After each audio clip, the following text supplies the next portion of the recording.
What is going on YouTube? It has been way too long since I've uploaded, so I figured we might as well make it a really good build series. The project that I am referring to is pulling the engine out and doing a complete engine refresh with some forged internals on the 392 Jeep SRT. I uploaded last night. I couldn't find my camera charger, but I could not refuse to tinker. Basically, what you're looking at right here is the ECU and fuse block removed. You got your valve covers removed, rocker arms and push rods removed on both sides, the airbox removed, and the power steering pump unbolted and moved out of the way. Now, even though the engine's going to be open, we put some painter's tape over the intake runners just to make sure nothing falls down in there. And today, we are expecting the shipment of parts, bottom end and top end stuff, camshaft, pistons, rods, valve springs, handful of other bits and pieces. So in order to replace those things, the pistons and rods more specifically, the engine has to be out of the vehicle. In order to do the camshaft, which is the problem with the 392s, you don't necessarily need to pull the engine out, but you would need to pull the front bumper, the AC condenser, the radiator fan to have enough room, because the camshaft sits the length of the engine on the top in the V right here, and you'd have to be able to pull that out about yay far, which would put it about a foot past the front bumper. The lifters are ticking, making the tick tick tick tick tick sound, and you will get the misfire on cold start, and when it gets really bad it'll just start misfiring all the time. So now that the vehicle's sat overnight, we've kind of got the preliminary stuff taken off of it. I need to drain the coolant, drain the oil, remove the exhaust manifolds, and then remove the cylinder heads. And then we can get into the lifters for the push rods, which sit on top right here. Let's get to it.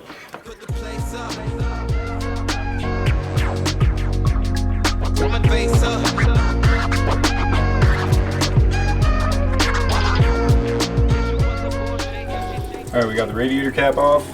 The belly pan is off.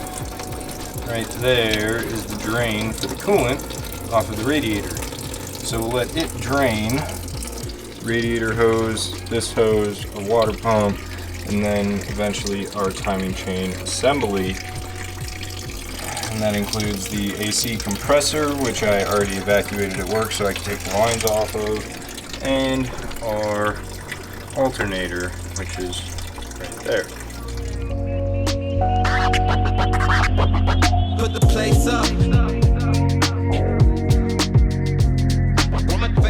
Okay, so we got the front bumper off. I didn't film it because it's a little bit tedious and boring, but basically what we can do is pull these plastic clips on these trim panels on the driver's and passenger side, and we're going to remove the radiator and the AC condenser and all this stuff up front, and it's going to open this entire thing up for the engine to just come straight out the front. It's going to give us a ton of room to work.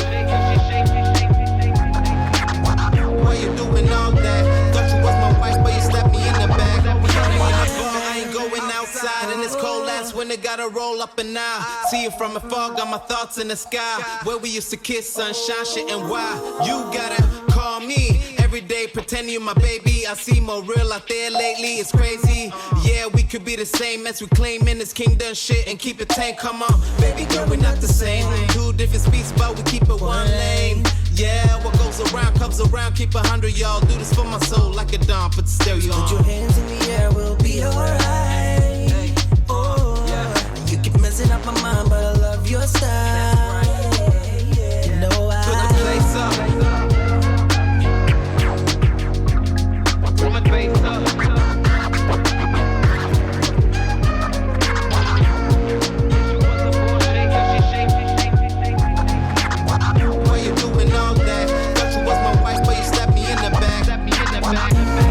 Okay, last night we finished removing both of the cylinder heads.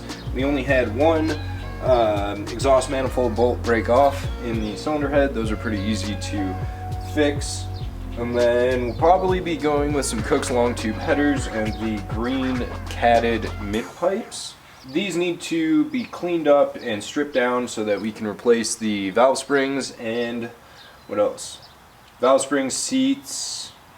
I think that's it for the heads.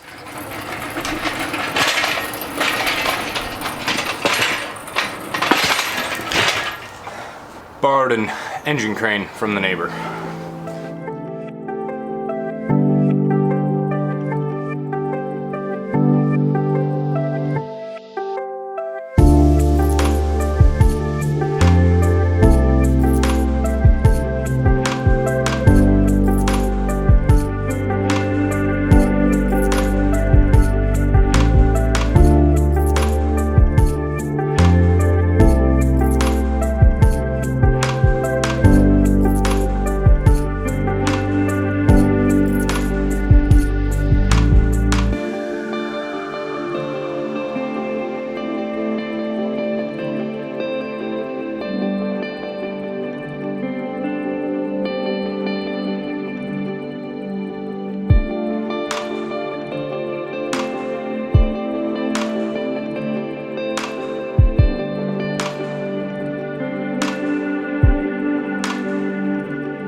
Now we got to take the oil pan off first.